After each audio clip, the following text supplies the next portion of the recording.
Attention, everyone! Isang napakalaking trahedya ang sumiklab. Malawakang riot at brutal na massacre ang sabay-sabay na lumamon sa Seoul at mga karatig lungsod. Sunod-sunod ang pagsabog habang makapal na usok ang bumabalot sa syudad. Sa labas ng Noksapyong Station, nagliliyab ang mga tumaob na sasakyan. Ang mundong kinagisnan nila ay tuluyan ng gumuho. Sa ibaba ng mga kalsada, tuluyan ng sumabog ang kaguluhan. Nagtatakbuhan ng mga survivor habang desperadong nagsusumamo na huwag silang lapitan ng mga dagwang nilalang. Isa sa mga halimaw ang humakbang pasulong, duguan ang buong katawan habang naglalabas ng mababang ungol. Let go! Sa isang iglap, kumagat ito sa isang biktima at walang awang nilapa. Kasunod nito, umalingaw-ngaw ang nakakakilabot nitong sigaw sa buong nagliliyab na syudad, hudyat na nagsisimula pa lang ang bangungot. Riot! Hindi lang riot. Sa gitna ng malakas na ulan, binasag ng isang rabid at dagwang horde ang mga barricade habang rumaragas ang pasulong, taglay ang namumulang mga mata at mababangis na ngipin. Sa unahan ng grupo, isang dagwang tao na nakasuot ng punit-punit na purple tracksuit ang huminto sa gitna ng kalsada, handang patayin ang sinumang hamarang sa kanila. Can you really call something like this a riot? Isang emergency broadcast ang agad umalingaw-ngaw, huwag na huwag kayong lalabas ng inyong mga tahanan. I-lock ang lahat ng pinto at bintana at manatili sa loob. Sa likod ng mga barbed wire barricade, desperadong nagpaputok ang mga sundalo upang pigilan ang rumaragasang horde. Habang pumuputok ang putok ng baril, muling narinig ang broadcast, ginagawa ng pamahalaan ang lahat upang maresolba ang krisis na ito. Ngunit kitang-kita na wala na silang kontrol sa sitwasyon. Bumaon ang mga bala sa unahan ng horde, pinupunit ang mga katawan at pinadudugo ang basang kalsada. Maging ang taong nakasuot ng purple tracksuit ay tinamaan sa dibdib pero hindi man lang sila huminto. Hindi ito riot. Keep the bullets coming. Aim for their heads. Sunod-sunod ang utos ng mga sundalo habang walang tigil ang pagpapaputok. Ngunit kahit pinupunit ng mga bala ang kanilang mga katawan, tuloy-tuloy pa rin ang pagsugod ng mga halimaw patungo sa depensa ng militar. Sa kabila ng walang tigil na putukan, patuloy pa rin sumusugod ang mga nilalang. Kahit duguan at pinupunit ng mga bala ang kanilang mga katawan, wala silang nararamdamang takot o sakit. Isa na itong ganap na sakuna. Sa gitna ng malakas na ulan, isang infected na lalaki na wasak ang panga at mapuputi ang mga mata ang tahimik na nakatitig sa unahan, isang nakakatakot na senyales na malapit nang bumagsak ang huling depensa ng sangkatauhan. All order in the world is gone. Biglang napamulat ang isang binata. Bago pa makakilos ang infected na nakatayo sa ibabaw niya, mabilis niyang itinarak ang kanyang kutsilyo diretso sa ulo nito. Sa isang mabilis na galaw, hinugot niya ang talam at tinapos ang nilalang. Habang tumatalsik ang dugo sa kanyang mukha, nanatili siyang kalmado, parang sanay na siya sa ganitong bangungot. Nagsindi siya ng sigarilyo at humitit ng dahan-dahan habang ang usok ay unti-unting bumalot sa kanyang dagwang mukha. Kahit dito, puno rin ng mga halimaw. Mahigpit niyang hinawakan ang kanyang sandata. Sa likuran niya, mabilis na rumaragasa ang isang horde ng infected. Come at me all at once. Busy akong tao. We're trapped in this chaos. Habang patuloy ang kaguluhan, desperadong lumalaban ang mga survivor gamit ang anumang sandatang mahawaw kanila. Isang binatang nakasuot ng flannel shirt ang buong lakas na iniikot ang mabigat na sledgehammer. Sa isang napakalakas na hampas, ibinagsak niya ito sa halimaw, pinabagsak ang nilalang sa basang kalsada. Tumama ng buong lakas ang sledgehammer, ibinagsak ang halimaw sa lupa habang tumatalsik ang dugo sa makitid na daanan. Patuloy kaming lalaban para mabuhay. Sa isang rooftop, 3 survivor ang tahimik na nakatanaw sa abot-tanaw. Sa kabila ng bangungot na bumabalot sa mundo, nananatiling matatag ang kanilang determinasyon. Pero sa mundong ito, napakadaling mawala ng pag-asa. Isang sundalo ang nakahandusay sa malamig na kalsada, duguan at halos mawala na ng hininga. I don't want to die. Bigla siyang nanginig. Dumilat ang kanyang mata, namumula at tila hindi na sa tao. Sa isang nakakakilabot na sigaw, nagsimula siyang magbago. Napatras ang isang survivor at agad itinutok ang kanyang baril, nanginginig sa takot habang pinagmamasdan ang dating sundalo na unti-unting nagiging halimaw. Isang bala ang tumama mismo sa noo ng infected na sundalo, dahilan para agad itong bumagsak. Sa isang iglap, tuluyang natahimik ang halimaw. Habang hinihingal, napatitig ang survivor sa bangkay, unti-unting nauunawaan ang malupit na realidad. Para makatakas sa impyernong ito, tahimik siyang nanatiling nakatayo habang dahan-daang umangat ang puting usok mula sa dulo ng kanyang baril. Muli niyang itinutok ang paningin sa susunod niyang target, matalim, kalmado, at walang kahit katiting na pag-aalinlangan. At manatiling tao. Sa labas, walang tigil ang buhos ng malakas na ulan sa isang mahigpit na binabantayang pasilidad. Sa loob ng madilim na pasilyo, isang lalaking nakasuot ng formal na suit ang dahan-daang naglakad patungo sa isang malaking pintuan. Huminto siya sa harap ng pinto at huminga ng malalim, halatang kinakabahan. Tumingala siya sa CCTV camera, inayos ang kanyang ID, at kalmadong nagsalita. I'm Songjen Kim, researcher from KIDA. Hindi ko akalaing isang NIS agent pa magbo-body search sa akin. Mukhang interesado talaga sa project ko ang mga nasa pinakamataas na posisyon. Habang nakataas ang kanyang mga kamay, tahimik niyang hinayaang inspeksyonin siya ng mga gwardya. He's clean. I'll send him in. Dahan-daang bumukas ang mabigat na pinto. Habang pumapasok si Songjen, bahagyang sumilay ang isang misteryosong ngiti sa kanyang mukha. Pagkasara ng mabigat na pinto, napadpad si Songjen sa isang madilim at mahigpit na binabantayang briefing room. Sa harap niya, tatlong makapangyarihang tao ang tahimik na nakaupo sa isang malaking mesa. Si Professor Sok Tae-han, ang utak sa likod ng Pangulo. Tahimik siyang tinitigan ng propesor gamit ang malamig at mapanuring mga mata. General Yang Kyun-che, ang kanang kamay ng Pangulo. Nakasandal ang general habang walang emosyon na pinagmamasdan si Songjen, tila isang mandaragit na sumusukat sa kanyang biktima. At ang taong nagluklok ng tatlong pangulo sa pwesto, ang Kingmaker, Minister Jung Yol-yon. Sa gitna ng mesa, tahimik na nakaupo ang ministro, magkasalikop ang mga daliri at matalim ang titig na tila kayang basahin ang bawat iniisip ni Songjen. Hindi ko akalaing makakaharap ko sila ng personal. Let's get right to it then. Yes, sir. Sisimulan ko na ang briefing. Nilinaw ni Songjen ang kanyang lalamunan, pilit na ibinabalik ang kanyang composure bago magsimula. Ang barko ay natagpo ang palutang lutang sa restricted waters ng Sokcho. Nang inspeksyonin nito ng Coast Guard, lahat ng sumakay ay inatake at nolipol. Stop. Tama na ang briefing. Narinig naming may inihanda kang video. Ipakita mo na. Yes, sir. Napalunok si Songjen. Inayos niya ang kanyang salamin habang unti-unting lumiwanag ang screen sa harapan nila. Kung ganun, ipapakita ko na ang footage ng isang napakalaking discovery. Isang pangyayaring hindi pa kailanman naitala sa kasaysayan ng mundo. Biglang bumukas ang screen, ipinapakita ang bodycam footage ng isang operasyon sa kalaliman ng gabi. Sa isang iglap, umalingaw-ngaw ang nakakabinging sigaw mula sa video. Napamulat ang mga mata ni Minister Yun habang unti-unting pinawisan ang kanyang noo. Nabalot ng kaguluhan ng footage habang desperadong nagpapaputok ang mga sundalo sa madilim na loob ng barko. For convenience's sake, tinawag namin silang mga zombie. Sa screen, isang nakakakilabot na nilalang ang biglang sumugod mula sa dilim, namumula ang mga mata at nagwawala habang umaatungal. At ang proyektong ito ay ipapangalan sa barkong pinagmulan nila. Habang nakatayo sa gitna ng dilim, kumislap ang salamin ni Songjen. Kasabay nito, dahan-daang sumilay ang isang malamig at misteryosong ngiti sa kanyang mukha. Zombie Apocalypse 8208. 3 months ago. Masigla ang atmosphere sa loob ng isang sikat na gopchang restaurant. Kumakalat sa buong lugar ang amoy ng nag-iihaw na karne habang abala ang mga customer sa pagkain, pag-inom ng soju, at kwentuhan. Sa TV na nakasabit sa pader, isang breaking news ang ipinapalabas. Isang napakalaking pagsabog ang naganap sa Apteknaya, isang lungsod sa Georgia malapit sa border ng Russia, at maging ang ilang bahagi ng Adler ay nilamon ng apoy. Samantala, sa isang malaking mesa, masayang nagtitipon ang mga miyembro ng Manbay clan para sa farewell celebration ng isa nilang kasamahan bago ito mag-military. Habang nagsasali ng soju, nagpasalamat ang binata kay Brother Mingo at nangakong babalik siyang ligtas.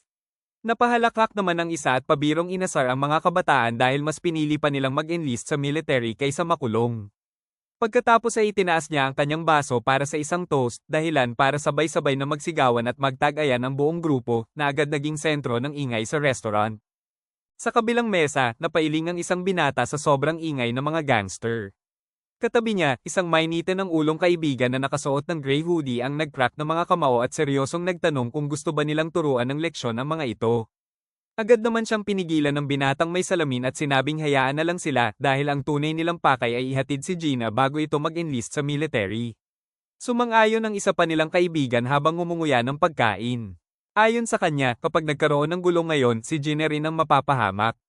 Biglang napangiti si Gina at inosenteng nagtanong kung ibig bang sabihin nito ay makakansela ang kanyang enlistment. Ngunit agad yung pinutol ni Sheriff, sabay sabing sisiguraduhin niyang matutuloy pa rin ang pagpasok ni Gina sa military. Maya-maya, sinubukan namang magbigay ng advice ang isa nilang kasama.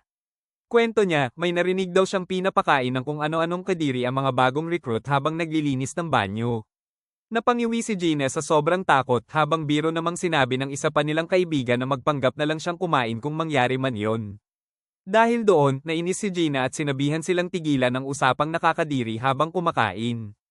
Pero bago pa lumala ang kanilang pagtatalo, may biglang sumigaw na nasa TV na si Pink Punch.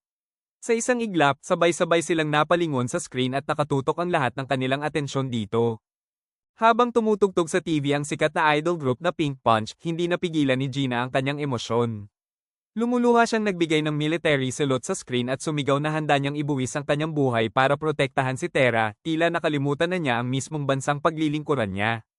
Napatingin na lang ang kaibigan niya sa tabi, hindi makapaniwalang umiiyak siya dahil lang sa isang idol. Hindi nagtagal, nauwi ang usapan sa matinding pagtatalo kung sino ang pinakamagandang miyembro ng grupo. Ipinagtanggol ng isa nilang kaibigan si Terra at iginiit na wala itong katapat sa ganda. Ngunit agad namang kumontra si Sheriff. Habang walang pakialam na nagpipitik ng ilong, sinabi niyang mas attractive si Jenny at ang tunay na charm nito ay ang pagiging sexy, isang bagay na, ayon sa kanya, hindi pa maiintindihan ng mga bata. Dahil dito, agad nag-init ang ulo ng binatang may salamin at sinigawan si Sheriff. Para tuluyan ng matapos ang argumento, bigla siyang hinawakan ni Sheriff sa headlock at pinilit si Samshek na pumili kung sino talaga ang mas gusto niya, si Jenny o si Terra. Sa sobrang higpit ng pagkakahawak, wala nang nagawa ang binatang may salamin kundi hintayin ang sagot ni Samshek habang humihingi ito ng tulong. Ngumiti lang si Samshek at inosenteng sinabing pareho niyang gusto sina Jenny at Terra. Pero imbes na matapos ang usapan, lalo lang itong lumala. Sabay na sumigaw sina Sheriff at ang binatang may salamin, iginiit na bawal ang mamili ng dalawa.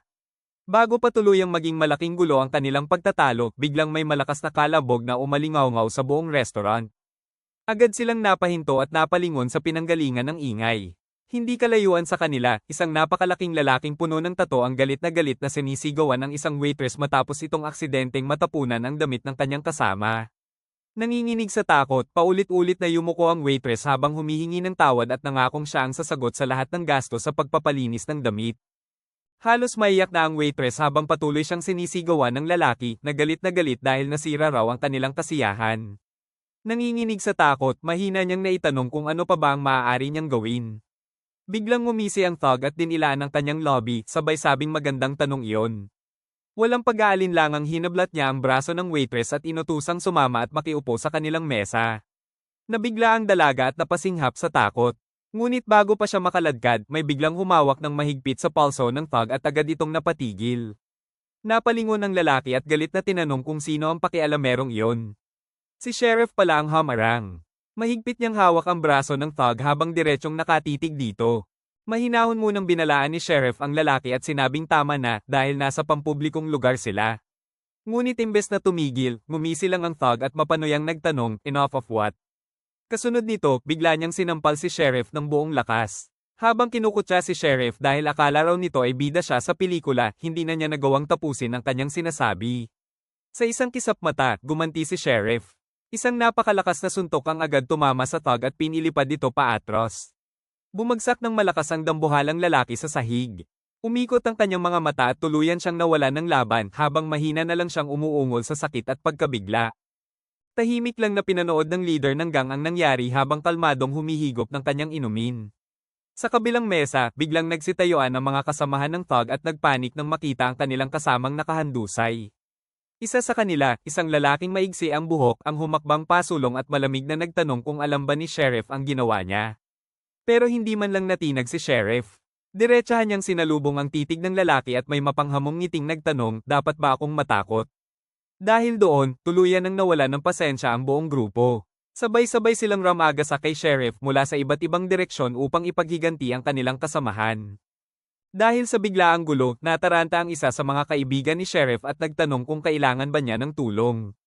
Kahit dati pa itong pro taekwondo athlete, duda siyang kakayanin itong kalabanin ng napakaraming thug ng mag-isa. Lalo namang nagpanik ang isa pa nilang kasama at sumigaw na kailangan na nilang umawat. Paulit-ulit niyang pinaalala na ngayong araw mismo ang enlistment ni Gina sa military at hindi sila pwedeng madamay sa gulo. Ngunit bago pa tuluyang lumala ang away, isang malamig at autoritatibong boses ang biglang sumigaw. Agad na natigil ang gulo. Napatingin ang mga thug sa isang lalaking nakasuot ng itim na suit na nakaupo lang. Habang minamaliit si Sheriff at tinatawag itong bata lang, malamig namang pinagsabihan ng lalaki ang kanyang mga tauhan dahil pinapahiya lang nila ang kanilang grupo. Dahan-dahang hinubad ng lalaking naka-white shirt ang kanyang jacket at sinabing kailangan nilang tapusin ang gusot na iyon. Lumapit siya kay Sheriff at malamig na pinagmasdan ito mula ulo hanggang paa. Napatingin siya sa mantsa sa kanyang damit bago mapanuyang nagtanong kung may huli pa ba itong sasabihin. Ngunit hindi man lang natinag si Sheriff. Direkta niyang sinalubong ang titig ng lalaki, saka bahagyang ngumiti at malamig na sumagot. Oo, may dalawa lang. Tahimik na pinagmasdan ng lalaki ang binata. Sa isang iglap, bigla sumugod si Sheriff at nagpakawala ng napakalakas na sipa. Nabigla siya at nanlaki ang kanyang mga mata nang makita na naiwasan ang kanyang pag-atake. Napahinto ang lalaki nang mapagtanto niyang hindi man lang siya tinamaan ng atake. Mabilis na hinublat ng lalaki ang damit ni Sheriff at buong lakas na ibinagsak siya sa sahig. Desperado siyang sumuntok pababa kay Sheriff. Bahagyang nanlaki ang mga mata ng lalaki nang muntik nang dumaan ang kamao ni Sheriff sa kanyang ulo. Hindi makapaniwala ang lalaki na kaya pang umatake ni Sheriff mula sa ganoong alang-inang posisyon. Nabigla ang lalaking may peklat at bahagyang nawala ng balanse. Sinamantala naman iyon ni Sheriff, itinukod ang isang kamay sa sahig at mabilis na umatras upang ipagpatuloy ang laban. Matalim ang titig ng lalaking may peklat habang inaabot ang isang berdeng bote sa malapit na mesa. Desidido na siyang tapusin ang laban. Agad niyang dinampot ang bote at itinaas ito, sabay sabing isang hampas na lang ang magtatapos sa lahat. Ngunit bago pa siya makagalaw, biglang umalingaw-ngaw sa labas ang tunog ng mga police siren. Pareho silang napatigil at napalingon. Sa isang iglap, naputol ang matinding tensyon sa pagitan nila habang naririnig ang mga pulis. Isang lalaking nakasot ang nagbabala sa lalaking may peklat na paparating na ang mga pulis at kailangan na nilang umatras. Matapos marinig ang papalapit na sirena, napilitan itong tumalikod, ngunit hindi bago magbitiw ng isang nakamamatay na banta para sa muli nilang pagkikita. Hindi naman natinag ang kanyang kalaban. Agad itong gumanti ng sariling babala, saka walang pakialam na pinunasan ang dugong tumutulo mula sa kanyang ilong. Sa kabila ng kanyang sugat, ngumiti lang siya ng may kumpiyansa at lumingon sa kanyang mga nag-aalalang kaibigan, ipinapakitang ayos lang siya. Habang mabilis na umaandar ang kanilang sasakyan, tinanong ng lalaking nagmamaneho kung kailangan ba nilang magsagawa ng background check sa batang nakalaban nila. Tahimik na napatingin sa bintana ang lalaking may peklat bago dahan-daang umiling at sinabing hayaan na lang. Habang hinahaplos ang sumasakit niyang panga, bahagya siyang napangiti at bumulong sa sarili. Kung nakatadhana, magkikita rin kami ulit. Sa labas ng Korea Army Training Center, mahigpit na niyakap ng magkakaibigan ang buzzcut nilang kasama bilang pamamaalam. Puno ng tawanan, biruan, at kaunting luha ang kanilang paghihiwalay. Bago tuluyang pumasok si Gina, nangako silang magkikita muli at sabay-sabay na magbe-beach kapag nakapag-leave na siya. Ngunit sa kabila ng masasaya nilang ngiti at pangakong iyon, hindi na nila kailanman natuloy ang planong magpunta sa beach. 3 buwan matapos ang enlistment ni Gina, ilang araw bago ang una niyang military leave, isang insidente ang naganap sa karagatan ng Sokcho. Sa kalaliman ng gabi, isang fishing vessel ang binantayan ng Korea Coast Guard. Mula sa barkong number 313, tumutok ang isang malakas na searchlight habang isang opisyal na babala ang ipinarinig sa radyo. Ayon sa anunsyo, pinaghihinalaan ng barko ng ilegal na pangingisda at pagpasok sa territorial waters ng South Korea. Inutusan ng lahat ng sakay na agad umakyat sa deck at sumunod sa inspeksyon. Ngunit walang sino man ang nakaalam na ilang sandali lamang matapos ang engkwentrong iyon, magsisimula ang trahedyang tuluyang magpapabago sa buong mundo at gagawin itong isang buhay na bangungot. 3 buwan ang lumipas. Sa baybayin ng Sokcho, biglang nag-ulo ang tahimik na karagatan. Malalakas na alon ang humahampas sa isang fishing vessel habang umiindayog ang mga ilaw nito sa gitna ng dilim. Maya-maya, isang malakas na searchlight ang tumago sa gabi at tumutok sa barko. Papalapit ang Korea Coast Guard Vessel 313 kasabay ng isang mabagsik na anunsyo mula sa loudspeaker. Hinto. Ito ang una naming babala. Kami ang Korea Coast Guard. Pinaghihinalaan ng barko ninyo ng ilegal na pangingisda at paglabag sa territorial waters.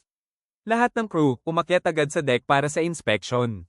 Sa barko ng Korea Coast Guard, muling umalingaw-ngaw ang isang mahigpit na babala sa buong karagatan. Ngunit nanatiling walang anumang tugon mula sa kainahinalang fishing vessel. Napatingin ang isang opisyal sa kanyang superior at nagtanong kung dapat na ba nilang sakyan at hulihin ang tila abandonadong barko. Hindi inalis ng superior ang kanyang tingin sa target.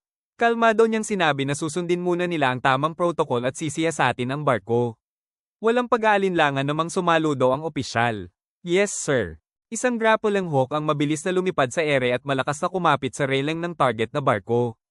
Nagkiskisan ng bakal habang unti-unting hinihila ng Coast Guard ang dalawang sasakyan sa gitna ng maalon na dagat. Ilang armadong Coast Guard officer ang agad tumalon papunta sa madilim na fishing vessel. Nakataas ang kanilang mga baril habang maingat na sumusulong ang boarding team. This is the recon team. Entering the boat now. We're in. Sa kabilang barko, agad namang sumagot ang kanilang commander sa radyo. Copy that. Habang nakatutok ang mga flashlight at nakahanda ang kanilang mga armas, dahan-daang pumasok ang reconnaissance team sa tahimik at misteryosong barko upang simulan ang kanilang paghahanap. Matapos inspeksyonin ng main deck, agad nag-report sa radyo ang isa sa mga opisyal. This is the recon team. The cabin is clear. Mabilis namang sumagot ang commander. Copy that. Search the storage below deck 2. Pagkapatay ng radyo, napabuntong hininga ang opisyal at nagreklamo sa sobrang init ng suot niyang tactical gear. Bakit kasi kailangang mangyari pa to sa gabi? Habang naglalakad siya sa madilim at lumang deck papunta sa hatch ng storage area, napalingga-lingga siya sa paligid. Dahil sa katahimikan ng barko, napakunot noo siya at napabulong. Saan ba talaga nanggaling ang barkong to? Binuksan ng opisyal ang pinto ng storage room at dahan-daang sumilip sa madilim na ilalim ng barko. Sergeant Kim, may nakikita ka ba? Itinutok ni Sergeant Kim ang kanyang flashlight sa loob at umiling. Wala namang ta. Ngunit bigla siyang napatigil nang may kakaibang ingay na umalingaw-ngaw mula sa dilim. Ha? Ano yun? Sa isang iglap, tumama ang sinag ng kanyang flashlight sa isang nakakakilabot na nilalang na biglang sumugod mula sa ilalim. Duguan ng buong katawan nito, mapula ang mga mata, at nakabuka ang bibig na puno ng dugo. Biglang umalingaw-ngaw sa buong barko ang desperadong mga sigaw. Napahinto ang ibang miyembro ng boarding team at nagkatinginan ng may takot. Sarge! Mabilis silang tumakbo papunta sa hatch. Anong nangyayari dyan? Mula sa ilalim ng barko, sunod-sunod na sigawan at ingay ng matinding pakikipagbuno ang naririnig. Hilahin niyo siya. Bilis, sabay nilang hinablat ang jacket ni Sergeant Kim at buong lakas na hinayla siya paakyat. Ngunit may isang dagwang nilalang na mahigpit na nakakapit sa kanya. Bigla nitong kinagat ng malalim ang leeg ni Sergeant Kim. Sergeant Kim. Napatras ang dalawang opisyal sa matinding pagkabigla. Diyos ko, ano yan? Tanggalin niyo yan sa kanya. Desperado nilang sinipa at itinulak ang halimaw pero tila wala itong nararamdaman. Patuloy lang itong nakakagat habang tumatalsik ang dugo sa deck at nananatiling nakatitig ang mapupulan nitong mga mata. Ayaw bumitaw. Nang makitang walang epekto ang kanilang mga suntok, isang opisyal ang mabilis na lumapit at itinaas ang kanyang tactical rifle. Get off of him, you bastard. Buong lakas niyang inihampas ang rifle sa likod ng nilalang. Malakas na bumagsak ang halimaw kasama si Sergeant Kim sa sahig ng barko. Dahil sa matinding hampas, napilitan din itong pakawalan ang kanyang biktima. Gamulong si Sergeant Kim palayo habang hawak ang kanyang malubhang sugat. Patuloy ang pag-agos ng dugo sa kanyang mukha habang nanginginig siya sa matinding sakit at ang kanyang mga sigaw ay umalingaw-ngaw sa gitna ng nagkakagulong sitwasyon. Sir, ayos lang ba kayo? Ngunit tanging sigaw ng matinding sakit ang naisagot ni Sergeant Kim. Mahigpit niyang hinawakan ng duguan niyang mukha habang namimilipit sa sahig. Agad namang pinindot ng isa pang opisyal ang kanyang radyo. HQ. HQ. This is the recon team. May nakaharap kaming hindi kilalang nilalang. We are engaging the target. Biglang umalingaw-ngaw ang isang nakakadiring tunog mula sa dilim. Itinutok ng opisyal ang kanyang baril, ngunit bigla siyang napatigil.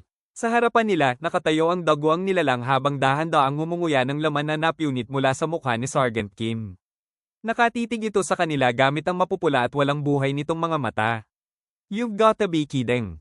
Dahan-daang kumiling ang ulo ng nilalang habang patak-patak ang dugo sa duguan nitong mukha. Ang mapupula at walang buhay nitong mga mata ay nakatitig ng diretso sa mga opisyal. Saglit na natigilan ng opisyal, nalito sa kakaibang kilos ng halimaw. Sa isang iglap, ibinalik ng nilalang ang ulo nito at nagpakawala ng isang nakakabinging sigaw. Bago pa makapag-react ang sinuman, ramaga sa ito ng napakabilis patungo sa mga opisyal, nakabuka ang bibig at handang umatake. Sunod-sunod na putok ng baril ang umalingaw-ngaw sa gitna ng madilim na karagatan. Sa kabila ng putukan, walang tigil na ramagasa ang halimaw. Sa isang malakas na banggaan, ibinagsak nito ang isang opisyal sa deck. Halos hindi na makahinga ang opisyal habang pilit na kumakawala sa mabigat na pagkakadaigan ng nilalang. Mula sa malapitan, isang bala ang tumama sa ulo ng halimaw. Talsik ang dugo, ngunit halos hindi man lang ito natinag. Sa halip, lalo pa nitong ibinuka ang bibig at nagliyab sa galit ang mapupula nitong mga mata. Nanlaki ang mga mata ng opisyal nang mapagtanto niyang hindi pa rin napipigilan ng mga bala ang nilalang. Makalipas ang ilang sandali, tuluyan ding bumagsak ang halimaw sa sahig ng barko at hindi na muling gumalaw. Dahan-dahang umangat ang usok mula sa mainit na baril ng opisyal habang nananatili siyang nakatayo, hinihingal at nakatitig sa bangkay ng halimaw. Ayos ka lang ba? Yeah! Recon Team, this is HQ. Sa inyo ba nanggaling ang putok? Saglit na napalunok ang opisyal habang pinapawi ang malamig na pawi sa kanyang noo. Dahan-dahan niyang itinaas ang radyo. Opo, magre-report kami pagbalik namin. Copy that. Pagkaputol ng radyo, tanging ihip na lang ng hangin at alon ng dagat ang narinig. Tahimik na pinalibutan ng mga opisyal ang dagwang bangkay ng nilalang, halatang hindi pa rin makapaniwala sa kanilang nasaksihan. Paano natin ipapaliwanag to? Tahimik na napatitig ang bumaril sa walang buhay na katawan bago siya napabuntong hininga. Wala, kailangan na lang nating pag-isipan. Sarge, ayos lang ba kayo? Agad ay nalalayan ng mga opisyal si Sergeant Kim habang namimilipit ito sa sakit at hawak ang duguan niyang mukha. Malalim ang kagat, kailangan na nating bumalik. Dahan-dahan niyang itinaas ang kanyang kamay.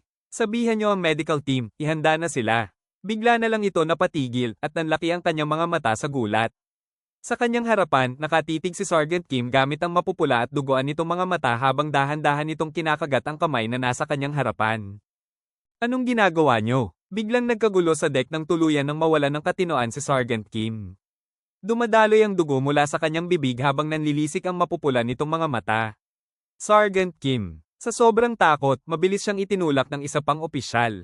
Ngunit parang mabangis na hayop, muli itong ramagasa. Nagpakawala si Sergeant Kim ng isang nakakabinging sigaw habang nakabuka ang kanyang bibig at diretso itong sumugod sa mga opisyal, tuluyang nawala ng anumang bakas ng pagiging tao. Hanggang dyan lang ang nakuhang bodycam footage. Kasabay ng pagdilim ng screen, bumalik ang katahimikan sa briefing room. May ideya ba tayo kung saan nanggaling ang barkong iyon? Hindi po ito rehistradong barko, kaya hindi namin matukoy ang pinagmulan nito. Pero base sa kondisyon nito, hindi naman gaanong malaki ang pinsala, kaya pinaniniwalaan naming naanod lang ito mula sa kalapit na karagatan. Anyway, napakunot ang matandang opisyal habang inaalala ang napanood nilang bodycam footage. Nakakapagtaka, paano nakakagalaw ang nilalang na iyon kahit halos kalahati na lang ng katawan nito ang gumagana. Tao pa ba talaga yon? Opo. Kinumpirma ng National Forensic Service na tao ang mga ito. Ayon sa autopsy, pareho ang kanilang organs at genes sa isang normal na tao.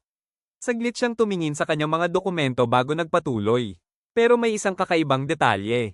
Ang normal na hemoglobin level ay nasa 12 hanggang 17. Samantalang sa lahat ng sample na nakuha namin, mas mababa pa ito sa 0.3. Bago pa siya makapagpaliwanag, agad siyang pinutol ng isa pang senior official.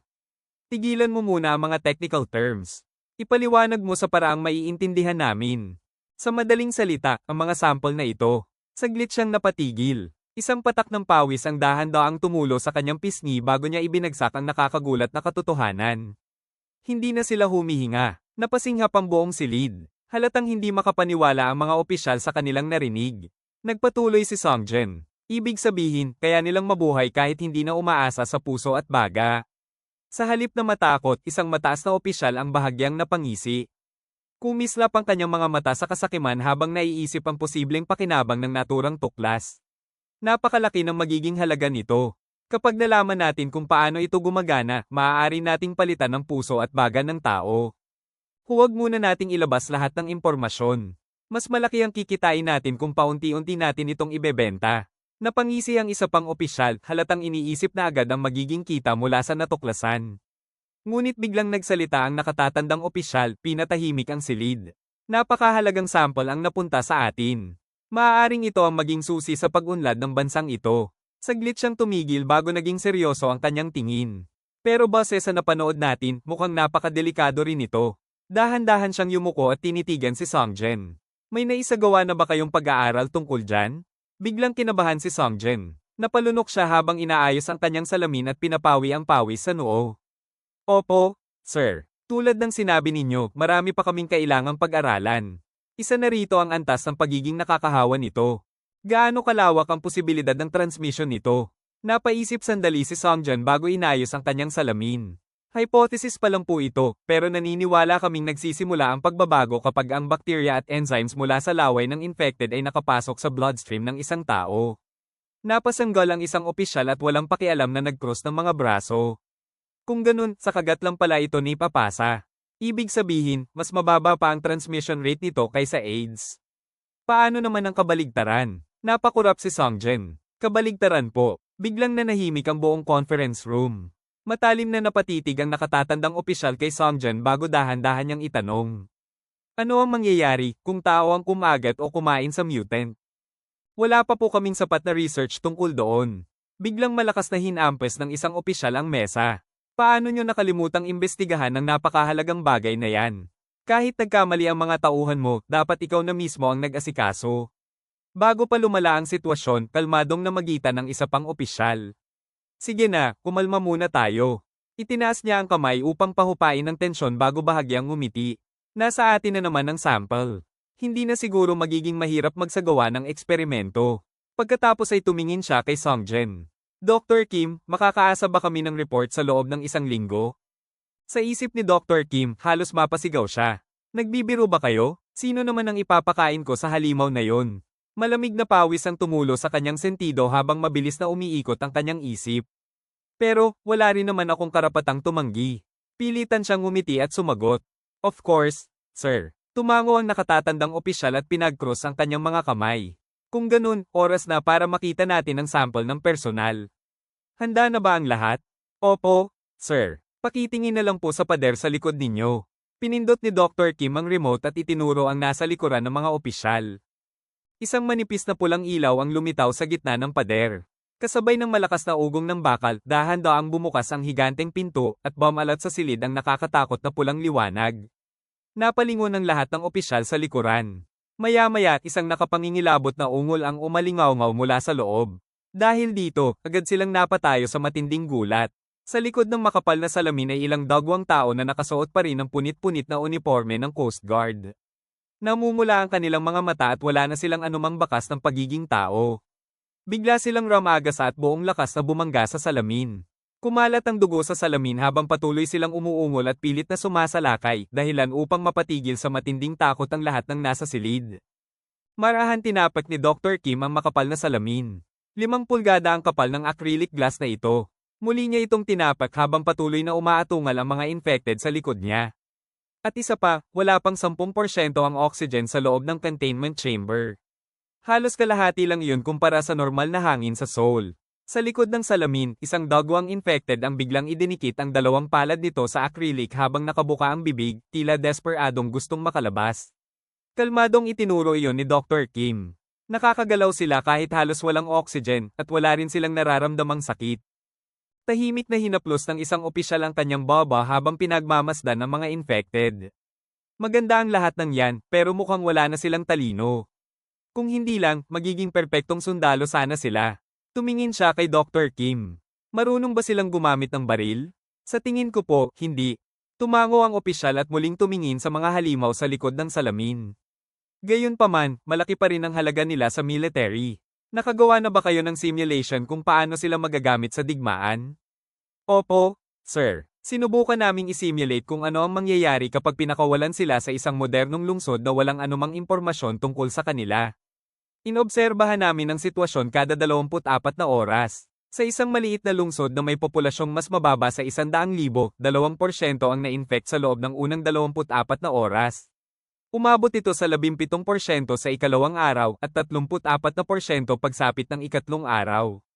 Napaisip ang isa pang mataas na opisyal habang nakatingin sa datos. Ibig sabihin, sa ikatlong araw pa lang sila nakakabuo ng plano para lumaban.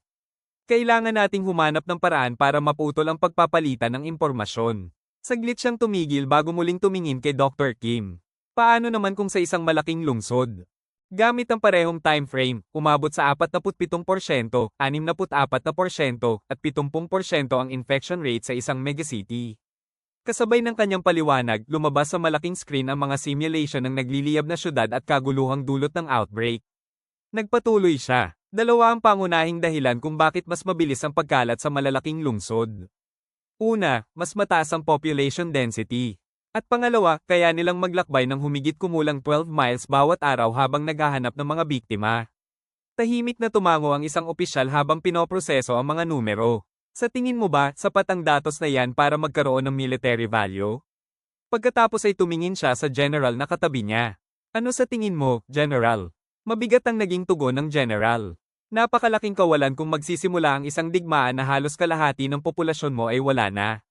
Bukod sa pagbaba ng military force, mapipilitan pa silang ilihis ang kanilang mga sundalo para harapin ang mga mutant. Lumapit siya sa makapal na salamin. Hindi inaalis ng general ang tingin sa mga infected. Kung tama ang paggamit, mas mapanganib pa ang mga ito kaysa sa isang nuclear weapon. Pagkatapos ay humarap siya kay Dr. Kim. May kahinaan ba sila? Saglit na nagatubili si Dr. Kim bago nilinaw ang kanyang paliwanag. Hindi sila tumutugon sa sakit o anumang uri ng stimulus. Itinuro niya ang monitor kung saan makikita ang isang infected na nagyayelo sa loob ng test chamber. Pero titigil silang gumalaw kapag nasira ang ulo o utak nila. Lumabas sa screen ang resulta ng eksperimento. -67°C. Nagpatuloy si Dr. Kim. Nalaman din namin sa cold resistance test na humihinto silang kumilos kapag umabot sa -67°C ang temperatura. Nanlaki ang kanyang mga mata sa nalaman. Kung ganun, sa -67°C lang sila tumitigil. Ibig sabihin, kaya nating kontrolin ang mga ito. Agad namang kinabahan si Dr. Kim. Opo, pero gaya ng napanood ninyo sa video, marami pa tayong kailangang soulless unit lalo na ang panganib ng pagkalat ng impeksyon. Biglang itinaas ng opisyal ang kanyang kamay, pinapatigil si Dr. Kim bago pa ito makapagsalita. 2 years. Napakurap si Dr. Kim, halatang nalito sa biglaang utos. Sa likod ng makapal na salamin, muling nagwala ang isang infected at malakas na bumangga sa acrylic. Kalmadong tumingin ang opisyal kay Dr. Kim. May eksaktong 2 taon ka. Ibibigay namin ang lahat ng suportang kakailanganin mo. Kaya, kasabay ng nakabibinging mga sigaw ng mga infected na paulit-ulit na bumabangga sa salamin. Ibinigay niya ang kanyang utos. Gumawa ka ng bakunang kayang pigilan ng mutation sa loob ng 2 taon. Sa labas, walang tigil ang malakas na ulan habang humaharurot ang mga sasakyan sa basang highway. Sa loob ng isang kotse, mahigpit na hinawakan ni Dr. Kim ang kanyang ulo, halos sabunutan ng sariling buhok habang nilalamon ng pagdududa. Tama ba talaga ang ginagawa ko? Bulong niya sa sarili. Biglang umalingaw-ngaw sa isip niya ang malamig na sinabi ng opisyal. Kapag nagawa na ang bakuna, pakakawalan natin ang mga nilalang na yan sa buong mundo.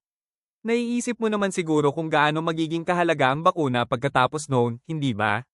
Dahan-daang ibinaba ni Dr. Kim ang kanyang mga kamay at tumingin sa madilim na kalsada sa labas ng bintana. Huminga siya ng malalim, pilit pinatatatag ang kanyang loob. Tama, huwag kang magduda sa sarili mo. Pinaghirapan mo ang pagkakataong ito. Sa unahan ng basang highway, biglang kumislap sa ilalim ng mga ilaw ng kalsada ang hanay ng matutulis na tire spikes. Walang kamalay-malay na ramagasa ang convoy papunta sa bitag. Sa isang iglap, sumabog ang mga gulong ng truck nang madaanan nito ang mga metal spikes. Anong nangyayari? Nanlaki ang kanyang mga mata habang mawalan ng kontrol ang sasakyan. Dumulas ang truck sa basang kalsada at paikat na tumawid sa iba't ibang lane, kasabay ng nakakasilaw na ilaw ng mga paparating na sasakyan. Habang unti-unting humuhupa ang kaguluhan sa gitna ng malakas na ulan, dahan-daang bumukas ang pinto ng isang sasakyan. Isang may kintab na sapatos ang tumapak sa basang kalsada. Humitit ang lalaki sa kanyang sigarilyo at marahang ibinuga ang usok habang pinagmamasdan ang ambush sa ilalim ng mga ilaw ng highway. Umuulan. Nakatayo siyang kalmado sa gitna ng bagyo, tila walang pakialam sa nangyayari sa paligid. Nakasabit ang sigarilyo sa kanyang lobby habang nakatitig siya ng malamig sa kanyang target. Tapusin na natin to. Number 3 of Manbay Clan. Min Gukang. Sa loob ng isang tahimik na kwarto, habang maririnig ang tuloy-tuloy na pagbuhos ng ulan sa labas. May isang taong tahimik na sumusulat ng liham. Mga loko, sana hindi kayo gumagawa ng gulo. Ayos lang naman ako rito. Sa tabi ng sulat ay isang lumang litrato ng 4 na magkakaibigan na masayang nagtatawanan. Akala ko dati, habang buhay tayong magkakasama, pero 3 buwan na pala mula nang magkahiwa-hiwalay tayo. Napabuntong hininga siya habang iniisip ang kalagayan ng kanyang mga kaibigan. Kamusta na kaya kayo? Hulaan ko. Si Sheriff, siguradong may kaaway na naman dahil sa init ng ulo niya. At si Samshek, malamang pinapasakit na naman ang ulo ni Yuban dahil sa kakaiba niyang taste sa babae. Napangiti siya at mahinang natawa sa sarili. Gusto ko ring malaman kung ano nang pinagkakaabalahan ninyo. Special marksman na pala ako. Kahapon, nataman ko ang lahat ng 20 target mula sa 250 meters sa harap mismo ng battalion commander. Astig, di ba? Kwento ko na lang ang lahat kapag nakalib na ako. Pagkatapos, nagsulat pa siya ng maikling pahabol sa ibaba ng liham. Habang patuloy ang malakas na ulan sa labas, maingat niyang tinupi ang liham, handa na itong ipadala sa kanyang mga kaibigan. Huminto ang sasakyan sa gitna ng malakas na ulan. Anong nangyari? Tinanggal ng driver ang seatbelt at binuksan ang pinto. Mukhang may nasabit sa gulong. Titingnan ko. Hawak ang flashlight, yumuko siya upang silipin ang ilalim ng sasakyan. Biglang nanlaki ang kanyang mga mata. Car stopping nets. Bakit may ganito rito? Unti-unting bumalat ang kaba sa kanya. Sandali, kami ba ang target? Agad niyang dinampot ang radyo. This is. Bago pa niya matapos ang sasabihin, isang malakas na hampas ang tumama sa kanya mula sa likod. Bumagsak siya sa basang kalsada habang unti-unting humahalo ang kanyang dugo sa ulan. Sa gitna ng kaguluhan, biglang sumilaw ang malalakas na ilaw ng mga sasakyan. Sa liwanag ng mga headlight, lumitaw ang mga armadong lalaki na pumapalibot na sa corner na sasakyan. Isang malamig na utos ang umalingaw-ngaw sa gitna ng malakas na ulan. Kunin niyo ang karga, at ubusin ang natitira. Isang lalaking may peklat ang malamig na tumitig sa target. So good. Isang armadong lalaki ang itinaas ang baseball bat na binalutan ng barbed wire at mga pako. Let's go. Sa loob ng sasakyan, napasinghap sa takot ang driver. Ano? Biglang sumabog ang kaguluhan sa gitna ng malakas na ulan. Bilis, tapusin sila. Unahan niyo bago sila makabunot ng baril. Habang walang awang rumaragasa ang mga salarin. Kahit mapatay niyo sila, tirahin niyo ang mga mahihinang punto. Unti-unting napagtanto ng mga lalaking nasa loob ang sitwasyon. Hindi sila ordinaryong mga gangster. Sa labas, lalo pang tumindi ang marahas na pag-atake. Isang commander ang lumabas at sumigaw sa gitna ng malakas na ulan. Ikaw, tawag ka ng backup sa HQ. Kayong lahat, bunutin niyo ang mga baril niyo. Yes sir. Ngunit bago pa siya makakilos, isang patalim ang tumama mismo sa kanyang noo. Bumagsak siya agad sa basang kalsada. Nagulat ang commander sa biglaang nangyari. Mula sa dilim, isang lalaki ang mabilis na lumapit. Dumausdos siya sa ibabaw ng sasakyan habang bumubuhos ang ulan. Sa isang mabilis na galaw, sumugod siya at agad na sinapak ang lalaki. Agad itong bumagsak habang tumilamsik ang dugo sa basang kalsada. Sir, biglang nagkagulo ang buong highway habang patuloy ang malakas na ulan. Sa desperasyon, sunod-sunod na nagpaputok ang mga armadong bantay. Ngunit mabilis na gumulong at umiwas ang misteryosong lalaki, eksaktong iniiwasan ng bawat bala. Sa isang mabilis na galaw, sinunggaban niya ang isa sa mga bodyguard. Ginamit niya itong human shield habang papalapit sa mga kalaban. Ang mga bala ay sunod-sunod na tumama sa sarili nilang kasamahan. Nang makita ang walang awang taktika, napaatras ang isa pang gunman sa matinding takot. Ang baliw na yun. Sa loob ng sasakyan, tahimik na pinagmamasdan ng isang lalaki ang matinding bakbakan sa labas. Isang mapanuksong ngiti ang sumilay sa kanyang labi. Si Mingo talaga. Wala talagang kinatatakutan ng loko. Sa labas, patuloy ang putukan sa gitna ng malakas na ulan. Tingnan mo, tumatakbo sa gitna ng mga bala. Hey, para na siyang lumilipad. Sa driver's seat, nanatiling seryoso ang driver, hindi inaalis ang tingin sa nangyayaring labanan. Makalipas ang ilang sandali, nagsalita rin siya. Boss, gaano ba kahalaga ang trabahong to para personal pa kayong pumunta? Tahimik na nagsindi ng sigarilyo ang boss at marahang humitit. Kilala mo si Chairman Wang ng Taeyong Group, di ba? Dahan-dahang ibinuga niya ang usok habang kumikislap ang kanyang mga mata. Kahapon, binisita ako ng sekretary niya. Sa loob ng sedan, kalmadong nagpatuloy ang boss. Iisa lang ang utos sa akin, makuha ang anumang laman ng truck na yun kahit ano pa ang kailangan gawin. Pagkarinig sa pangalan ng kliyente, napalunok ang driver. Chairman Wang. Ang pinuno ng Taeyong Group, ang haligi ng ekonomiya ng Korea, at ang taong tumulong para maging ganito kalakas ang Manbay Clan. Biglang naalala niya ang napakalaking impluensya at perang ibinuhos ng Taeyong Group. Kung wala ang suporta nito, malamang ay hindi lalaki ng ganito ang Manbay Clan. Hindi niya napigil ang magtanong, ano ba ang laman ng truck na yun para personal pang ipakuha ng mismong chairman ng Taeyong Group? Bahagyang ngumiti ang boss at agad siyang pinutol. Kailangan pa ba nating malaman? Humitit siya sa sigarilyo bago nagpatuloy. Trabaho lang natin ang sundin ng utos at kunin ang bayad. Walang magandang naidudulot ang sobrang pag-uusisa. Agad na tumango ang driver at muling itinoon ang tingin sa kalsada. Yes boss. May bagay na gusto ang emperador ng ekonomiya, kaya ipinakuha niya ito sa emperador ng ilalim ng mundo. Sa isip ng lalaki, bahagyang kumislap ang kanyang mga mata habang sumusulyap sa gilid.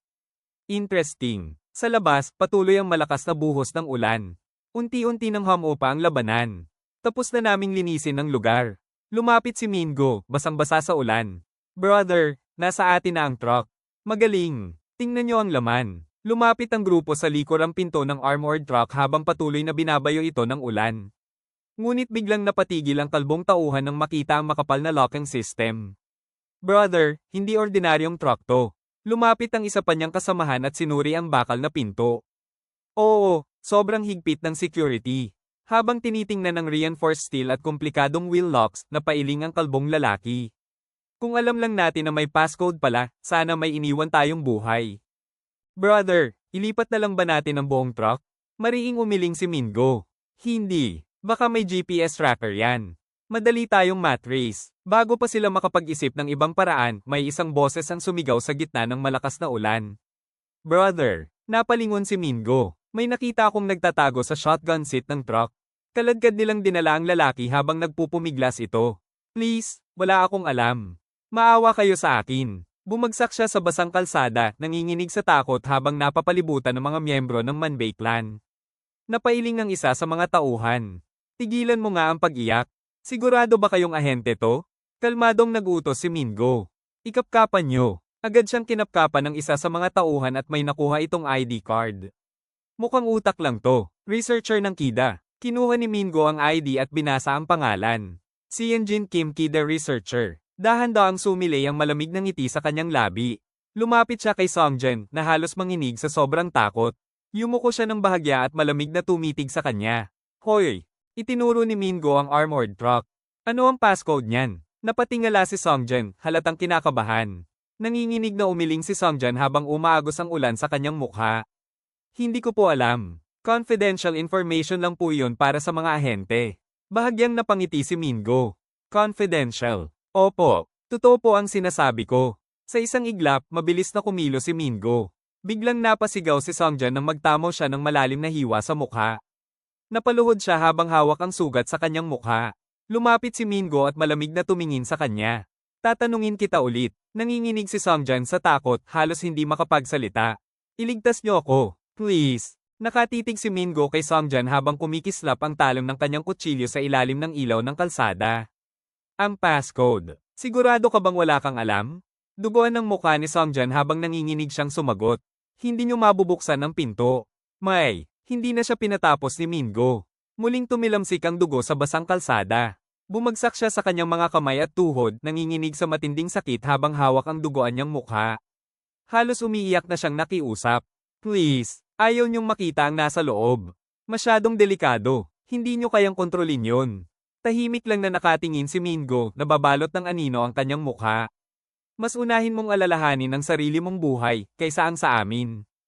Diretso niyang sinalubong ang nangingilid na luha sa mga mata ni Songjen. Hindi kita bibigyan ng madaling kamatayan. Tuluyang bumigay si Songjen. Habang nanginginig ang buong katawan, hirap na hirap niyang binigkas ang passcode. 6,101,864. Wala nang sinabi si Mingo. Tinalikuran niya si Songjan at naglakad papunta sa reinforced container. Tingnan natin. Ilang sandali lang, isang malakas na tunog ng unlockang mechanism ang umalingaw-ngaw sa gitna ng ulan. Napasigaw ang isa sa mga tauhan. Brother, bukas na. Biglang may tumawag mula sa kabilang gilid. Hoy, Mingo, bakit ang tagal mo riyan? Dahan-dahang lumingon si Mingo. Kasabay nito, unti-unting bumukas ang pinto ng container at tumambad ang liwanag mula sa loob. Isang lalaking naka-pinstripe suit ang kumpiyansang lumapit sa gitna ng ulan kasama ang grupo ng mga lalaking nakaitim na suit. Hinihintay niyo bang dumating ang mga pulis? Napangisi sa inis ang tauhan ni Mingo at humakbang pasulong. Pero kami, bago pa siya makapagsalita, marahang tinapak ni Mingo ang kanyang dibdib. Isang senadoryas na umatras muna siya. Brother Mingo. Tahimik na nagsalita ang lalaking naka-pinstripe suit. Mingo, kailangan mong galingan pa. Seriously, wala ka talagang magagawa nang wala ako. Sa likuran niya, dalawang tauhan ang tahimik na napangiwi sa inis. Siya pala ang kanang kamay ng boss. Sa delikadong parte, nakaupo lang siya sa likod, tapos siya pa ang umaangkin ng credit. Biglang ibinuka ng lalaki ang kanyang mga kamay na parang may ipinagmamalaking sorpresa. Voila! Pagbukas ng pinto, biglang bumuhos ang malamig na fog palabas ng container. Sa loob, makikita ang hanay ng malalaki at kumikinang na freezing units na nakaset sa -55 degrees C. Kinuha ng boss ang lighter at sinindihan ng sigarilyong nakasabit sa kanyang labi. Humitit siya ng mabagal habang nakatitig sa loob ng nagyayelong container. Sinabihan akong kunin ang anumang laman ng truck na to, kahit ano pa ang kailangan gawin. Patuloy na bumabagsak ang ulan sa kanyang mukha habang sinusuri niya ang malamig na loob ng container. Sa isip niya, nagsimulang umikot ang mga tanong. Ano kaya ang nasa loob nito at kailangan pa ng NIS agents para protektahan? Mas lalo niyang tinitigan ang nagyayelong fog. Siguradong mahalaga to, kung pati si Chairman Huang mismo ang gustong makuha. Iniunat niya ang dalawang kamay at sumilip ng mas malalim sa loob ng freezing container. Bahagyang sumeryoso ang kanyang tingin. Ano man ang nasa loob, wala namang masama kung malaman ko.